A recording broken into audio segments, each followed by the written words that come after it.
Je vais vous parler de la VAE. La VAE, c'est la valorisation des acquis et des expériences. Je me suis retrouvée un peu contrainte et forcée de devoir suivre ce processus. Pourquoi? Parce qu'il y a une réforme gouvernementale qui nous a demandé d'obtenir un titre reconnu, étant donné que j'étais déjà bien en place professionnellement depuis une dizaine d'années en tant qu'assistante maternelle, mais il me fallait ce passeport pour pouvoir maintenir mon emploi. J'ai rencontré bien évidemment des difficultés et j'ai envie de dire j'en ai principalement rencontré deux.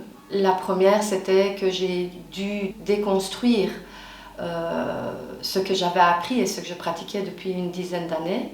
Et la deuxième difficulté, ça a été de devoir l'accepter vraiment. Et ça n'a pas été une chose simple.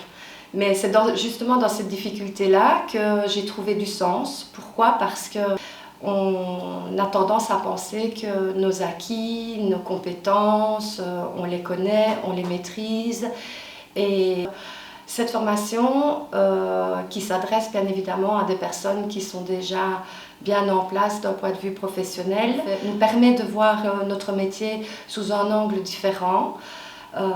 Et ici, aux écoles Soralia, ce que j'ai apprécié profondément, et c'est ça qui a été un tremplin pour moi, c'est que la façon dont cette formation de valorisation des acquis et expériences, donc la VAE, a été pensée, réfléchie, étudiée, j'ai même envie de dire ajustée. Ils ont réussi à m'apporter de la bienveillance, un accompagnement à mon rythme, de la sécurité et de la confiance en moi. Et en fait, dans leur savoir-faire et dans leur savoir-être d'enseignants, ils nous ont montré quelles sont les capacités professionnelles que nous devons nous-mêmes appliquer aux enfants que nous accueillons dans les milieux d'accueil. Donc ce parcours a transformé mon regard sur mon métier. Pourquoi? Parce qu'après plusieurs années de pratique routinière, ça m'a permis, cette formation, de voir et de repenser aussi et de redécouvrir aussi vraiment le métier en lui-même par rapport aux enfants, où je ne suis plus dans une routine de soins primaires. Ce que j'entends par les soins primaires, c'est changer des langes, mettre un dispositif en place pour jouer, ou tout simplement veiller à ce qu'il s'alimente ou qu'il s'hydrate. Non, je me suis vraiment rendu compte que je me reposais un petit peu quand même sur mes acquis, je dois l'avouer. Et donc ça a redéfini mon observation par rapport à l'enfant. Ça m'a redynamisé, ça m'a remotivé de me dire mais en fait non, là il faut que je rebondisse parce que cet enfant, il est un acteur plein de potentiel et il a besoin de découvrir et d'apprendre. Et moi je dois répondre à ses besoins bien plus que des besoins primaires. Et par rapport aux parents, on rend l'enfant aux parents en disant voilà, aujourd'hui ça a été, on banalise un petit peu le contact.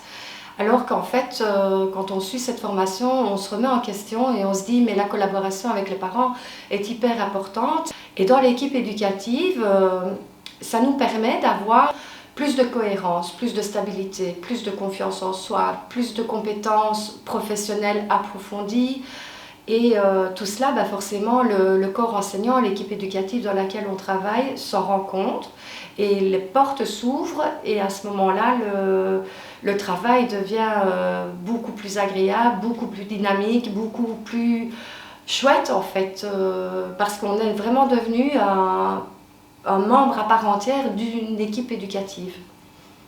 Si je peux vous dire quelque chose qui vient de mon cœur, j'ai envie de vous dire que moi, cette formation, j'ai dû me dire dans un coin de ma tête, bon, je la commence et je vais faire un jour à la fois, un pas à la fois et on verra. Au bout du compte, pas à pas, un jour après l'autre, ce pas d'aujourd'hui sera peut-être votre réussite de demain.